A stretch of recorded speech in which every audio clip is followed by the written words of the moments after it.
अस्सलामुअलैकुम दोस्तों।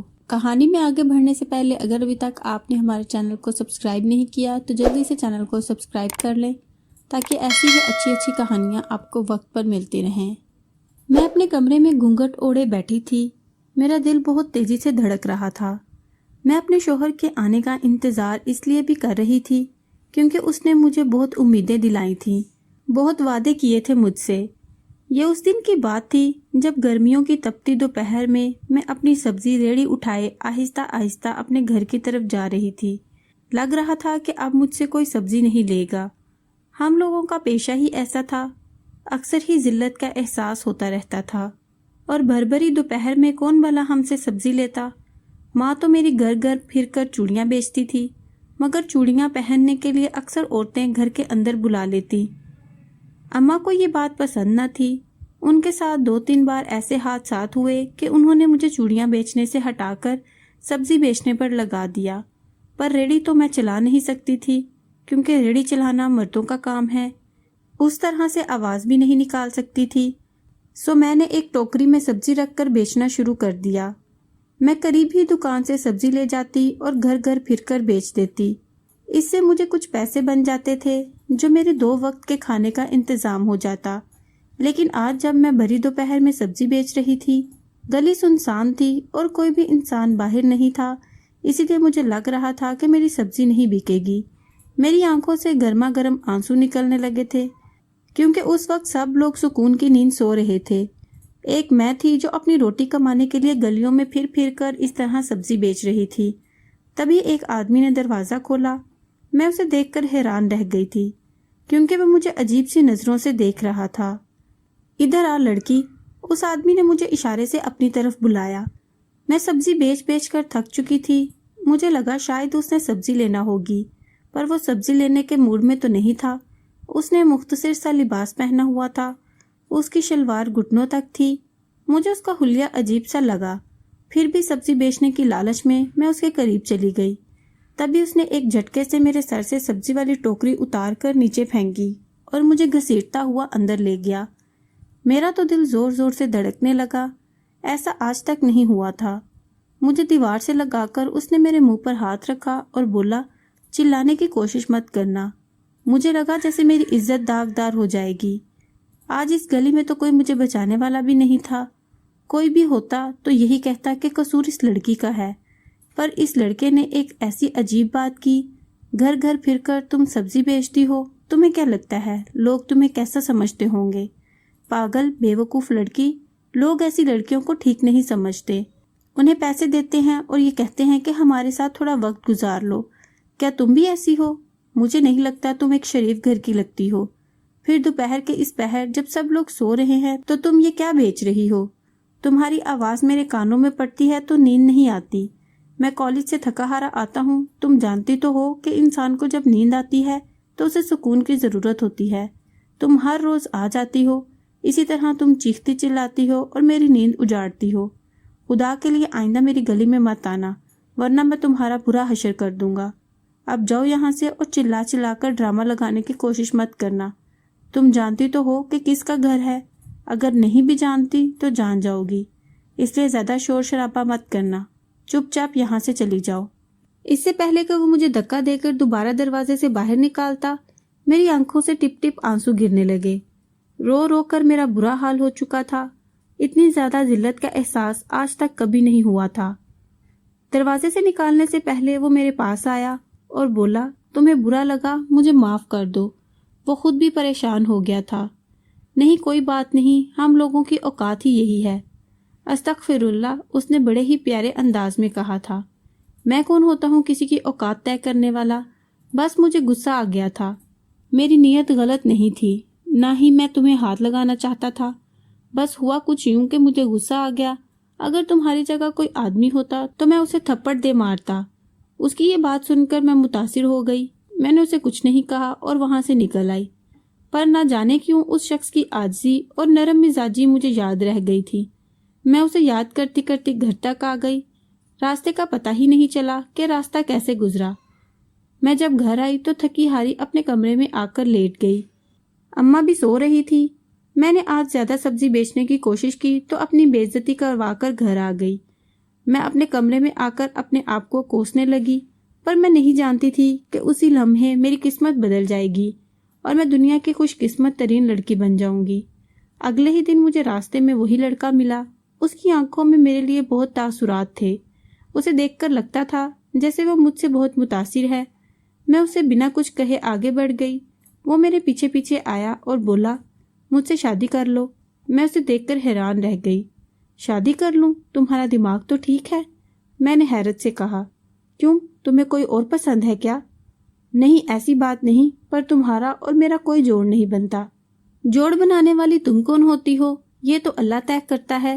اس نے یہ بات کہہ کر مجھے حیران کر دیا۔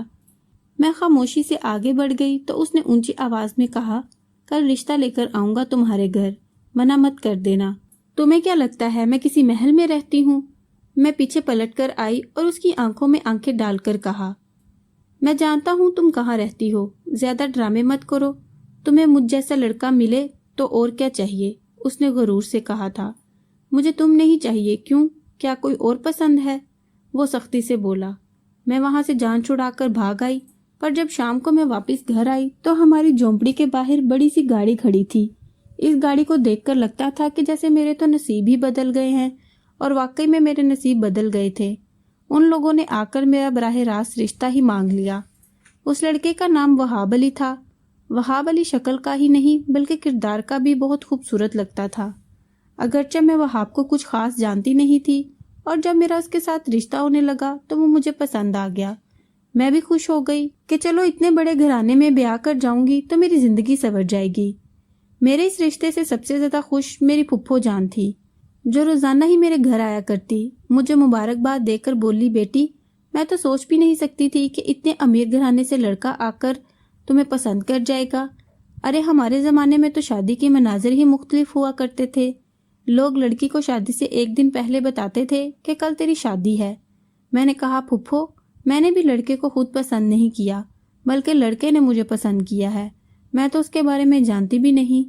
مجھے معلوم تھا کہ پھپھو یوں تو کہہ رہی ہیں کہ اچھا ہے، خوش بھی ہو رہی ہیں، پر اندر سے ان کو اچھا نہیں لگ رہا، سو میں نے کسی کے سامنے زیادہ خوشی نہیں منائی۔ پر پھپھو بضد تھی کہ میں تجھے سوغات دوں گی، شادی والے دن تو اتنی خوبصورت لگے گی کہ تیرا دلہا تجھ پر مر مٹے گا۔ میں ان کی باتوں سے محظوظ بھی ہو رہی تھی، پر ان کے سامنے خوشی کا اظہار نہیں کیا۔ پھپھو، خالہ، سب لوگ میرے آس پاس بیٹھے تھے۔ مجھے بہت اچھا لگ رہا تھا۔ پھر میرا نکاح جب ہوا، مجھے یقین نہیں آیا کہ میں وہاب علی کی ملکیت بن چکی ہوں۔ میرا دل زور زور سے دھڑک رہا تھا۔ پھر وہ لمحہ بھی آ گیا جب میں رخصت ہو کر وہاب علی کے گھر آ گئی۔ وہاب علی کا گھر بہت خوبصورت تھا۔ ایسا محل تو میں نے اپنی زندگی میں کبھی سوچا بھی نہیں تھا۔ بس ٹی وی پر ہی اس طرح کی چیزیں دیکھی تھی، پر آج حقیقت میں دیکھا تو میری آنکھیں ہی کھل گئی تھیں، اور اب میں بیٹھی وہاب علی کا انتظار کر رہی تھی۔ تبھی دروازہ کھلا اور وہ اندر داخل ہوا۔ اس کے چہرے پر خوبصورت مسکراہٹ تھی۔ وہ بہت حسین لگ رہا تھا۔ میں نے اسے گھونگھٹ کی آڑ سے دیکھا تھا۔ یہی وجہ تھی کہ اس کو پانا میری خوش قسمتی تھی، مگر جیسے ہی اس کی نظر مجھ پر پڑی تو اس نے فوراً سے آگے بڑھ کر میرا گھونگھٹ اٹھا لیا۔ مجھے مسکرا کر دیکھنے لگا جیسے وہ دنیا کا خوش قسمت ترین انسان ہو۔ مجھ سے پہلا سوال جو اس نے کیا وہ تھوڑا عجیب تھا۔ ایک بات پوچھوں؟ پوچھیں، میں نے سر جھکا کر کہا تھا۔ تمہیں میں پہلی بار اچھا لگا ہوں نا؟ مطلب میں تمہاری پہلی محبت ہوں؟ تمہیں اس سے پہلے تو کوئی اچھا نہیں لگا؟ میں اس کی بات سن کر خاموش ہو گئی۔ خاموش کیوں ہو گئی ہو؟ کیا میں تمہاری پہلی محبت نہیں ہوں؟ آپ میری پہلی اور آخری محبت ہیں، میں نے بھی مسکرا کر کہا تھا۔ تو وہ بھی ہنس دیا، پر کسی گہری سوچ میں گم ہو گیا۔ تبھی کمرے کے دروازے پر دستک ہوئی۔ وہاب بیٹا، باہر آؤ، تم سے ایک بہت ضروری بات کرنی ہے۔ باہر کسی عورت کی آواز تھی۔ جیسے ہی وہاب کمرے سے باہر گیا، میرا دل کسی انجانے خطرے کے تحت دھڑکنے لگا۔ جانے کیوں مجھے لگ رہا تھا جیسے آج کچھ ہونے والا ہے۔ قریباً 1 گھنٹے تک وہاب اس جگہ سے غائب رہا۔ پھر جب وہ 1 گھنٹے بعد واپس کمرے میں آیا تو اس کا چہرہ غصے سے لال ہو رہا تھا۔ اس نے میری طرف دیکھا اور پھر مجھے گھسیٹتا ہوا کمرے سے باہر لے گیا۔ میں چیخنے چلانے لگی، ہلکی ہلکی مزاحمت کرنے لگی کہ کیا ہو گیا ہے، مجھے کہاں لے کر جا رہے ہو؟ پر اس نے میری کسی بات کا جواب نہیں دیا، یہاں تک کہ مجھے غسل خانے میں لے گیا اور مجھے شیشے کے سامنے کھڑا کر کے میرے منہ پر जैसे पट्टी सी बांध दी हो, और मेरी आस्तीन खोलकर देखने लगा। मैं हैरान थी कि मेरी आस्तीन में ऐसा क्या है जो वहाब अली ने इतनी दूर से मुझे लाया, घसीट कर, और अब शीशे के सामने खड़ा करके मेरी आस्तीन खोल रहा है। बहरहाल आस्तीन देखते ही वो गुस्से से आग बगोला हो गया। उसने कुछ खींचकर उतारा और फिर नीचे फेंक दिया। मेरी उस पर नजर नहीं पड़ी।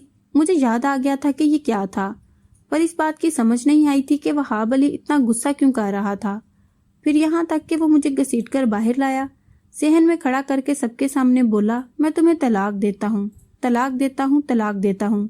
ये सुनकर मेरी आंखों से मोटे मोटे आंसू गिरने लगे।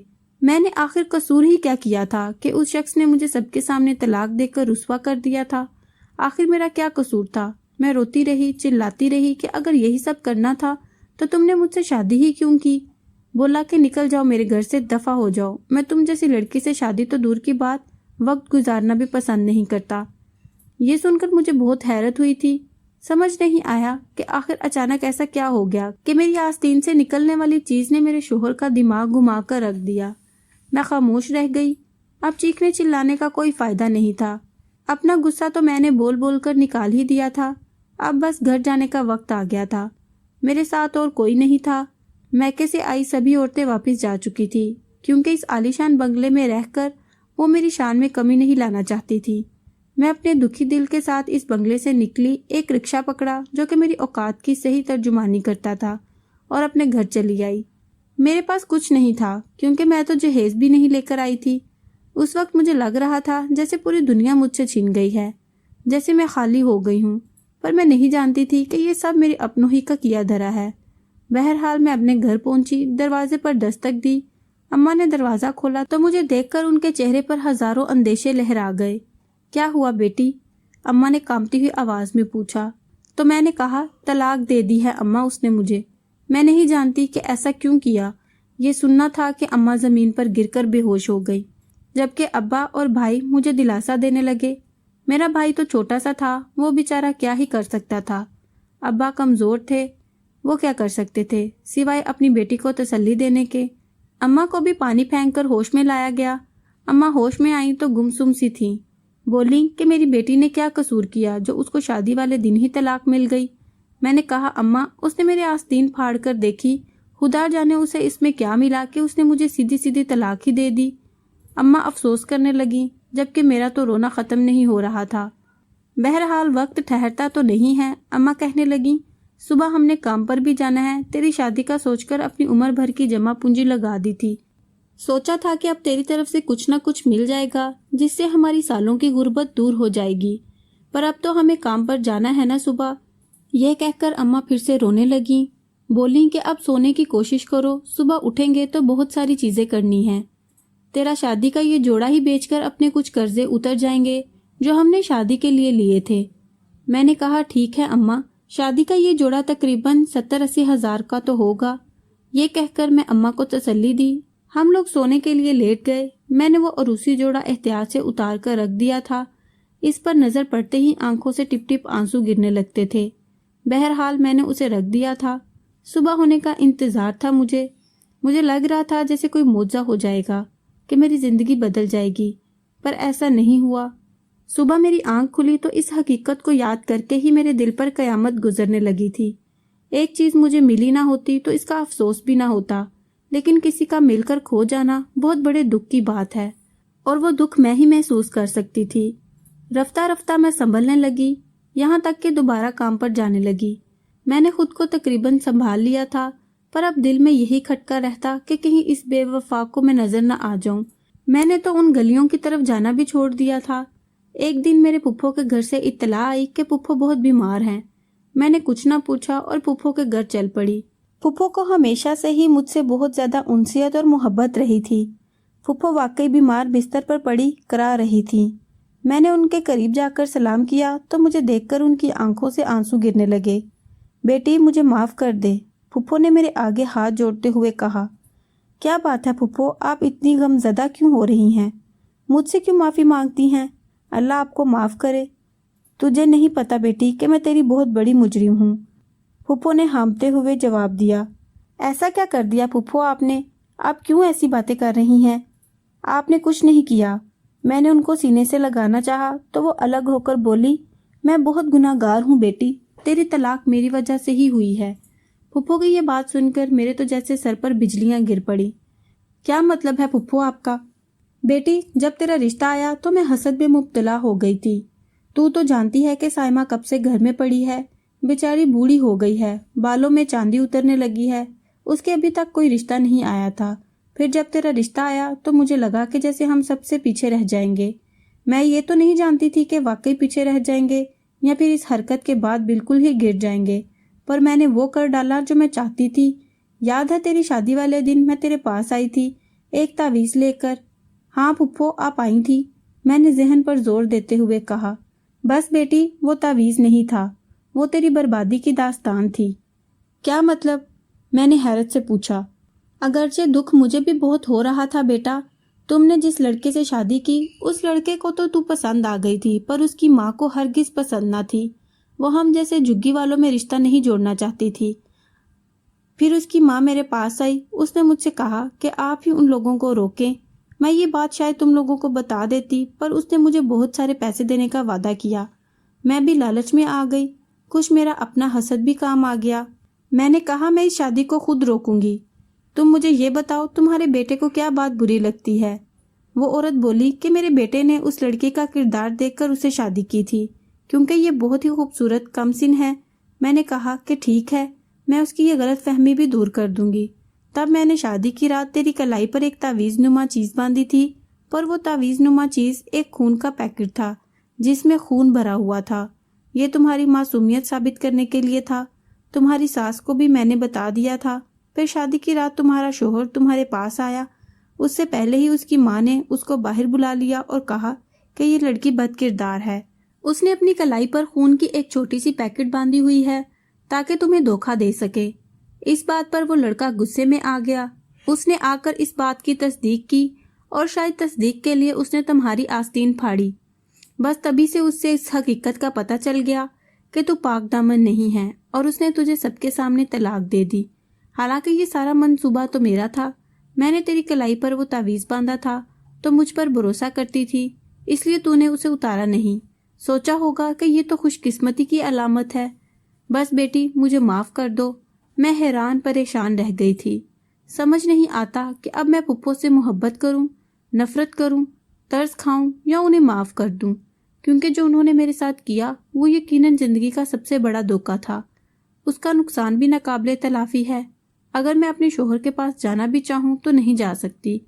آپ کو کیا لگتا ہے، کیا میرا شوہر معصوم تھا؟ اس میں قصور کس کا تھا، میرا، میرے شوہر، یا پھر سراسر میری پھپھو کا؟ مجھے اپنی رائے سے ضرور آگاہ کیجیے گا، کیونکہ میں مرتے دم تک اسی سوال کے جواب کو ڈھونڈتی رہوں گی۔